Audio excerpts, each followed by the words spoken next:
you must contain answers. Right? Right. So introduce the band to everybody. This is Depleted Uranium, so introduce everybody, please. This is, we are Depleted Uranium. I'm Murray, guitar. Babak, vocals. Nick on the drums. Corey, bass. What drives you guys to create music in the first place? I'd say each other on the most part, just showing up to band practice. That's the first kick, I think, right there. On an individual level, I think, everybody has their own drive, but as a band, it's each other, I think, that keeps us going. Like, what is creation? It's an endless well that's within you. You have to tap from. That's it. Mm-hmm. The experiences of life. Yeah, that's right. It's a lifestyle. Yeah, these guys allow me to create. Yep.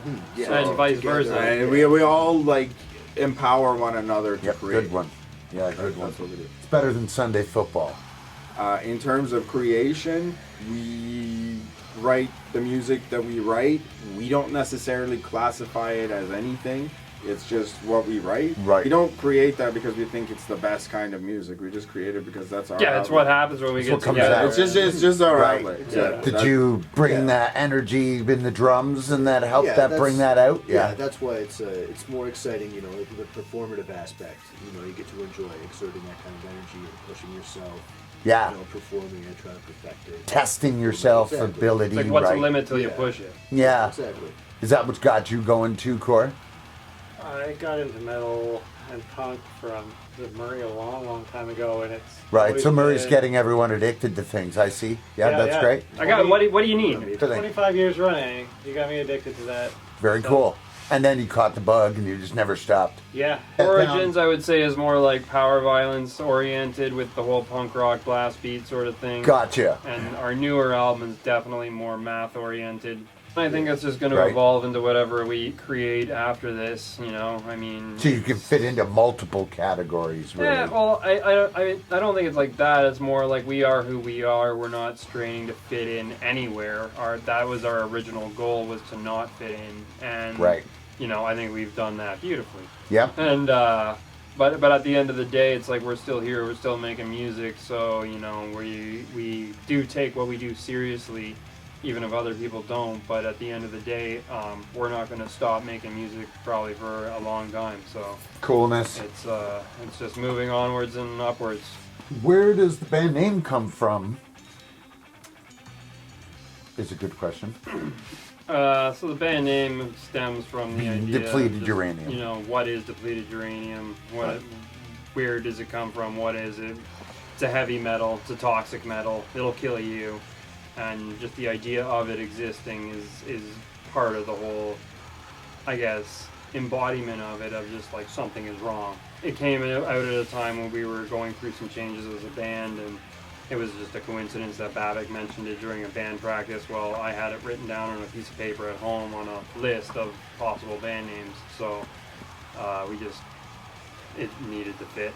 At the time, I was studying how depleted uranium had been used in the Iraq War and stuff like that to hit tanks and things like that, and then the small microparticles that were radioactive would get into the air and the water sources and the food stream and all that The stuff, dust, and yeah. create a whole bunch of radiation poisoning and stuff like that, and U.S. veterans that were affected by this and stuff like that. So that it was on my mind. Did you think the same idea about the name too, Corey? Well, definitely. It's something we talked about back then. Right. And it fits in with the fact that we want to make it uncomfortable for us to play. Yeah. Going back then, it's just like there was a lot of stuff going on, a lot of research into stuff, and it's just like I think there was a lot of unveiling in that time of realities and like what the cause behind the cause actually is. At the end of the day, it's like with our music, it's not really digestible and it's not really acceptable well, in I most guess cases. it all Well, depends, situation, circumstance, but that's the thing, is like if you're in a bad place, you can't listen to happy music and vice versa. Good point. Yeah. Good point. Explain about the new album the Origins album, Our new old album. the new So, old stuff, right? So Origins is a prequel album to our self-titled, which was released in 2018. Our self-titled is a mix of a collaboration of all of us, the four of us, along with Blair Hearsome, who was our previous guitar player. Right. We decided to just make a full-on album release of all of that material in a studio environment. Whereas Origins is the exact opposite. It was recorded one take live off the floor, but we call it a prequel album because that was over 10 years ago. We were really happy with the recording, so we wanted to make use of it because it should be out there in the ether. Yeah, right. And what started to inspire you for the lyrics for this Origins album? It was basically kind of like a social commentary of like all the events that were going on at the time. A lot of self-reflection. If there is any sort of like a theme that is recurring lyrically is to take control of life and take control of your own actions, and remember that they are what will set your path.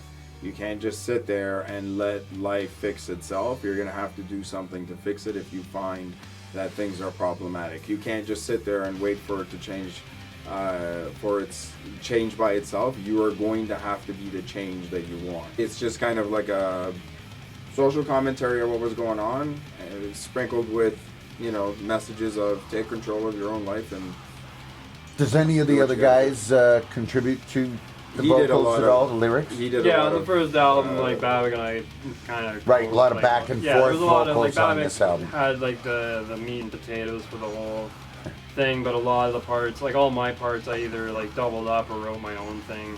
And again, it's the same idea. It's like you can't change the world, but you can change your life. Right. And like don't hold the world on your shoulders if you got an issue with it. Just make your life the place that you want it to be, and go from there. Yep. Did you never ever come up with lyrics, Nick? you can't I even had write quite in a English. few. Yeah, some. I had quite a few, but they, The old, those ones you come up with Yeah. yourself, right? You most wrote of my that. early contributions were, looked over.